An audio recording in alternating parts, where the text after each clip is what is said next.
Allah subhanahu wa ta'ala nous a créés pour un objectif. Un objectif, c'était l'objectif ultime. Bien évidemment, l'être humain a un certain nombre d'objectifs dans ce monde, mais il y a un objectif. Au-delà de tous les autres, cet objectif, c'est le suivant. Comment, dans ce peu de temps qu'il nous reste à vivre, parvenir au plus haut degré de l'approche et de la proximité d'Allah subhanahu wa ta'ala. Comment, dans ce peu de temps qu'il nous reste à vivre, essayer de parvenir au plus haut degré de l'approche et de la proximité de Dieu. Lorsque l'on dit cela, est-ce que ça veut dire qu'il est nécessaire que nous soyons dans des actes considérés comme des actes d'adoration pure et simple pendant toute notre vie, 24 heures sur 24, 7 jours sur 7? Bien évidemment non, ce n'est pas possible. Et le prophète sallallahu alayhi wa sallam nous donne une des solutions à cela lorsqu'il dit dans ces paroles prophétiques, dans le hadith, innamal a'malu binniyat wa innamal likulli imri'in ma nawa. Les actes ne valent que par les intentions et chacun n'a pour lui que ce qu'il a eu réellement l'intention de faire.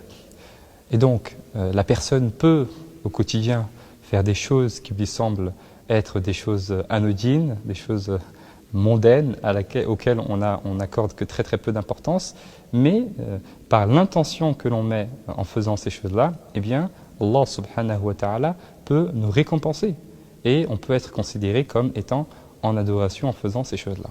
Et donc voilà, il est important de comprendre que la religion, ad-din, et l'engagement spirituel, ce n'est pas uniquement à quelques moments de l'année, quelques moments de la semaine, etc.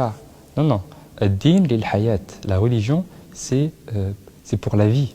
C'est-à-dire que ce n'est pas uniquement lorsque vient le mois du Ramadan, avoir cette rigueur spirituelle et cette rigueur dans la pratique religieuse, et puis tout le reste de l'année être à l'opposé de ce que prône justement le jeûne. Ce n'est pas lorsque vient le moment pour moi d'aller faire le grand pèlerinage, mettre toute mon énergie et tout mon argent et toute ma pratique à ce moment-là, et puis ensuite faire des choses qui ne sont pas mentionnables. L'essence même de notre religion, l'essence même de l'islam, il y a ce concept-là de juste milieu. Le juste milieu, il ne nous est pas demandé, et le prophète sallallahu alayhi wa sallam nous-mêmes nous a recommandé effectivement de mettre la priorité sur la qualité dans ce que l'on fait et sur la constance dans ce que l'on fait plutôt que sur la quantité uniquement et simplement. Et donc il est meilleur pour moi de faire une action avec constance, avec permanence, mais de manière légère, de manière sereine, plutôt que de faire une chose avec beaucoup de rigueur, en quantité, et finalement ne pas pouvoir continuer pendant longtemps. Et donc, la religion, effectivement, c'est pour la vie, c'est une manière de vivre, c'est une méthodologie pour la vie, pas uniquement à certains moments, et il est nécessaire, effectivement, d'avoir un équilibre spirituel qui n'est en rien contradictoire avec cet équilibre qu'il faut avoir dans la vie de manière générale.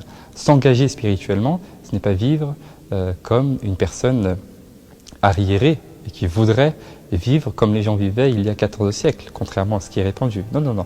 S'engager spirituellement, c'est bien au contraire vouloir vivre là où on est, à l'époque où l'on est, de la meilleure manière possible.